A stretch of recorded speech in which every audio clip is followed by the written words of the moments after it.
Assalamualaikum warahmatullahi wabarakatuh. Selamat malam. Hari ini saya akan mencoba menjelaskan yang kemarin sudah dibuat tugas ya, yaitu tentang, penjadwalan proyek atau manajemen waktu proyek ya. Tujuan, ketika kita mempelajari ini ya ada, semacam format yang digunakan dalam upaya untuk mengefisiensi, eee, pembuatan atau penyelesaian proyek ini. Oke ya, langsung saja, istilah pertama yaitu pakai Gantt chart ya. Ya sebenarnya ada banyak banyak metode untuk, eee, menjadwalkan proyek ini ya. Ini hanya salah satu metode saja, ya kenapa mengambil ini ya, eee ini mungkin yang paling banyak digunakan dalam, atau yang format yang standar ya, yang sering digunakan untuk mengerjakan sebuah proyek, atau kalau mahasiswa itu ya TA, ya. Jadi Gantt itu menyediakan format standar untuk menampilkan informasi jadwal proyek dengan menampilkan aktivitas proyek beserta tanggal mulai dan selesainya dalam format kalender. Nah, simbol-simbol yang digunakan itu adalah black diamond atau milestone, tick black bars, rangkuman tugas, lighter horizontal bars, durasi tugas, dan arrows, ketergantungan antar tugas.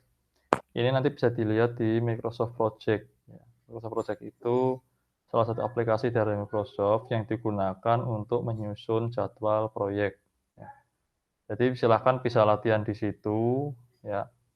Eee, bisa saja selama ini kita membuat sebuah timeline itu, pakai Excel atau pakai tabel di Microsoft Word ya, tapi kalau, pengen lebih detail lagi itu bisa pakai Microsoft Project ya. Jadi nanti itu lebih lebih lebih detail lagi ya, tidak tidak hanya kotak warna gitu aja. Nah ini seperti ini tampilannya ya, jadi ya terutama yang memakai metode waterfall. Ini saya lihat, kemarin metode TA itu kok, waterfall itu salah satu yang menjadi favorit yang dipakai untuk mengerjakan TA. Nah, ini cocok ini kalau seperti ini ya. Hanya pakai tabel di Microsoft Word, sekarang bisa memvariasi dengan Gantt chart ini ya. Nah, di sini ada pekerjaan ya, task name A, B, C, D, sampai J, kemudian, ada hari ya, atau minggu ya, sini ada bulan ya. Ya ini hampir sama lah dengan yang, kita buat. Nah, bedanya apa? Di halaman berikutnya, nah ini seperti ini. Jadi, ketika diklik sebelah kiri ini nanti, ini ada turunannya, seperti yang kita singgung kemarin yaitu tentang WBS atau work break breakdown ya, WBS itu ya. Jadi ini turunan dari apa yang kita kerjakan ya. Misalkan hari ini membuat, database. Nah, nanti dijabarkan di database itu membuat apa saja, apa membuat tabel untuk pelanggan, tabel untuk admin, jumlah pelanggannya berapa, adminnya berapa, itu nanti ini di sini akan kelihatan gitu loh, ya. Jadi akan kelihatan di sini itu. Jadi tidak tidak hanya tertulis membuat database saja, terus, selesai, terus bawahnya, besoknya membuat, bagian back-end, bukan seperti tapi dijabarkan nanti back-end sendiri ada, ya. Hari ini membuat coding apa, berikutnya besok coding apa, itu ada gitu ya. Nah itu, eee, intinya saling berkaitan satu dengan yang lainnya nanti, dihubungkan dengan apa yang namanya, milestone ini ya. Jadi, ya ada kayak apa ya, jadi tidak terputuslah kalau kita membuat cerita itu ada alur ceritanya yang jelas ya, tidak kaku seperti kalau kita membuat timeline seperti biasanya itu. Berikutnya, milestone sendiri ya. Jadi tidak diinginkan untuk fokus pada tercapainya milestone, terutama untuk proyek-proyek besar, ya. Milestone menekankan pada kejadian-kejadian penting atau pencapaian-pencapaian dalam proyek. Milestone dapat dibuat dengan memasukkan tugas yang mempunyai durasi nol atau dengan cara menandai suatu tugas tertentu sebagai sebuah milestone. Jadi ini intinya kalau proyeknya itu proyek yang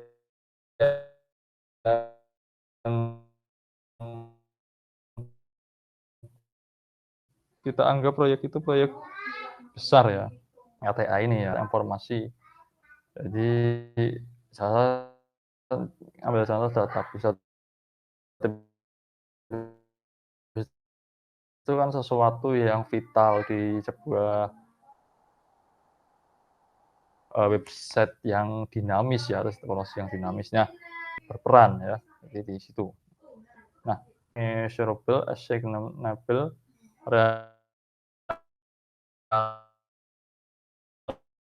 realistic, dan time frame. Jadi ya jelas ya, apa yang kita mau taati, ukurannya kita pakai apa, kita misalkan pakai, eee, apakah PostgreSQL, MySQL, Oracle, dan sebagainya. Executable dapat ditugaskan. Nah, ini kalau proyek ya kita sekarang nggak ngomong TA. Orang lain, ya selain kita, misalkan kita belum bisa mengerjakan, orang lain tuh bisa, ikut juga mengerjakan gitu ya. Jadi dalam milestone itu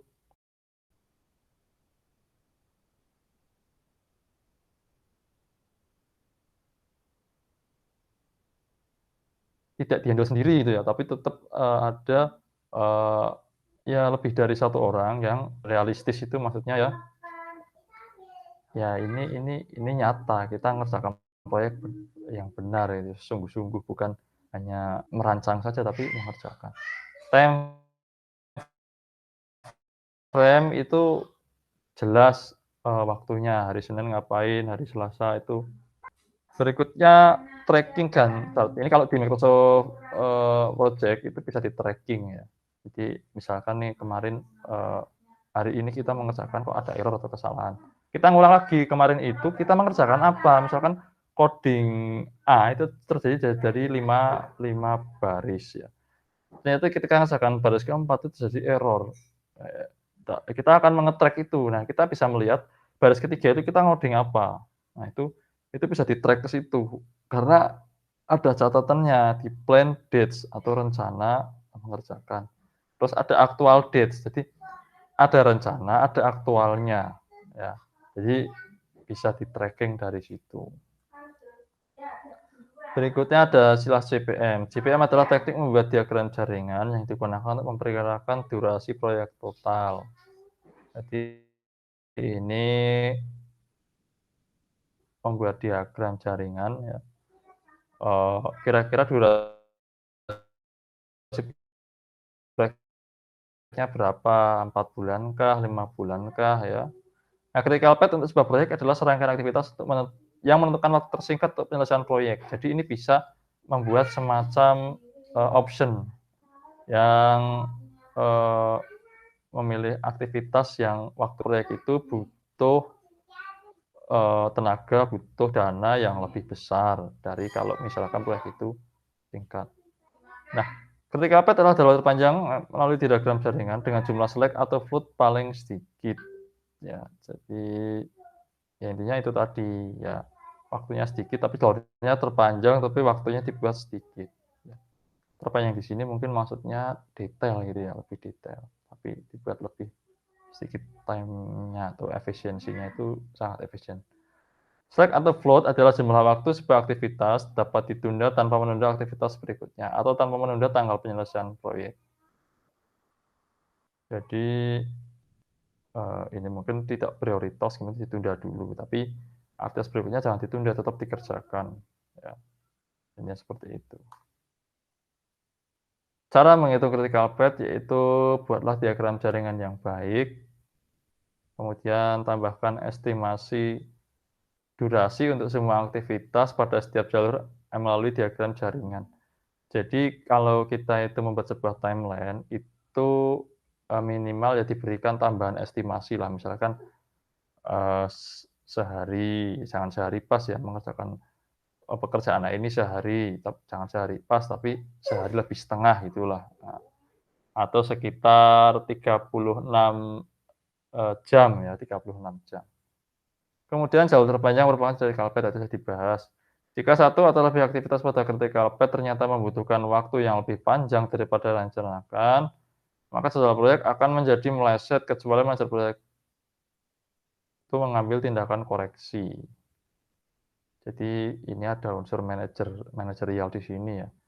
Ini tugas manajer ya. Kalau kita manajer itu kita, harus siap mengambil keputusan ya, kalau misalkan ternyata meleset ya durasinya ya. Jadi harus dikoreksi lagi apa yang menyebabkan meleset gitu ya. Itu tugas dari manajer tetap. Jadi sebelum melesetnya itu banyak ya, eee, karena tadi kita lihat chart itu detail kan. Jadi, itu kan juga untuk mengurangi atau meminimalisir kesalahan. Jadi kalau melesetnya tidak jauh. Nah, itu nanti bisa dikoreksi terlebih dahulu untuk diperbaiki atau direvisi seperti itu. Nah ini, gambarnya seperti ini ya. Jadi misalkan pad 1 itu mengerjakan ADHJ, ini dikerjakan selama 14 hari. Pad 2 itu BEHJ, itu 16 hari. Pad 3 itu BFJ, itu 9 hari. Pad 4 CGIJ, 14 hari. Jadi yang pekerjaan yang ketiga ini ternyata bisa dikerjakan 9 hari. Terus, kalau kita lihat di sini itu yang sering kelihatan itu H ya. H ini disebut sampai 2 kali sama B. Ya berarti di situ, ada ada pekerjaan yang H dan B ini dikerjakan oleh lebih dari satu divisi misalkan seperti itu, oke ya. Kemudian lebih lanjut, critical path tidak harus terdiri dari atas aktivitas yang paling penting, karena critical path hanya memperhitungkan waktu saja. Dimungkinkan ada lebih dari satu critical path jika ada 2 atau lebih jalur dengan panjang waktu yang sama. Critical path dapat berubah sejalan dengan perkembangan proyek, jadi ini itu hanya asumsi, hanya estimasi. Tetap nanti kenyataan, di lapangan itu dengan kenyataan di atas kertas memang ya tetap berbeda karena, di lapangan itu kita akan biasanya atau bukan biasanya ya, kadang-kadang kita menjumpai hal yang di luar, dugaan atau mungkin di luar dari, rencana kita kan seperti itu. Kemudian yang berikutnya adalah membuat trade off jadwal ya. Nah, free slack atau free float adalah jumlah waktu sebuah aktivitas dapat ditunda tanpa mengakibatkan penundaan aktivitas berikutnya. Total slack atau total float adalah jumlah waktu sebuah aktivitas dapat ditunda tanpa mengakibatkan penundaan tanggal penyelesaian proyek. Arah masih pada diagram proyek menentukan tanggal early start dan early finish. Arah mundur pada diagram proyek menentukan tanggal late start dan late finish. Jadi ini tuh maksudnya jadwalnya itu dibuat, ya semacam 2 jadwal gitu ya. Ada jadwal yang bisa atau early bird ya, atau jadwal yang awal selesainya dengan jadwal yang, akhir akhir selesainya. Tujuannya untuk apa? Ya tujuannya itu ya hanya mengantisipasi saja. Kita kan nggak bisa berpegangan dengan satu jadwal, seperti itu. Jadi tetap ada jadwal cadangan, misalkan rencana A kok gagal, nanti ada rencana B, rencana B gagal ada rencana C dan seterusnya. Nah, menghitung ES, early finish, late start, dan late finish ya. Nah, kalau dilihat kotak-kotaknya ini, nah di gambar kotak-kotak ini tujuannya untuk apa, ya ini semacam prioritas saja gitu ya. Sepertinya 000 sampai yang terakhir itu 10 sampai 17 ya, itu hari ya. Nah, contoh pekerjaan A itu, mulai tanggal 6 bulan bulan Januari, eee, selesainya, tanggal 6 juga, jadi sehari selesai itu ya. Nah, eee, itu jadwal yang, rencananya. Tapi kalau misalkan, kita berikan toleransi, ya ternyata ada toleransi 2 hari total slack. Berarti, ini harusnya tanggal 6, kok tanggal 6 ya,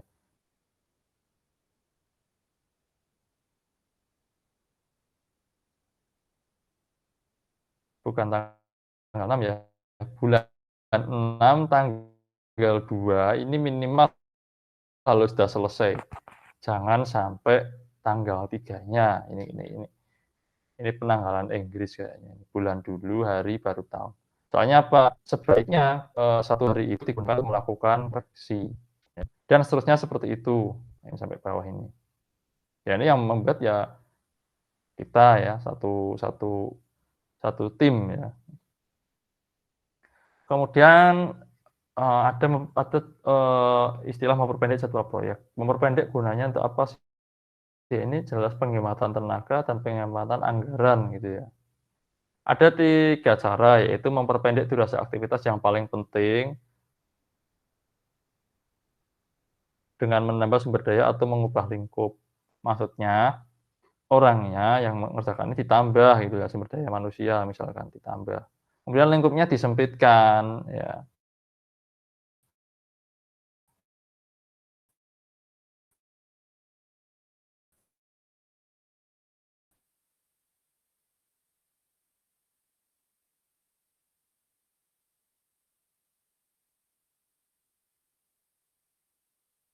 Misalkan kita membuat satu, sekolah, satu banyak. Nah kita ambil aja sampel 1 sekolah aja misalkan,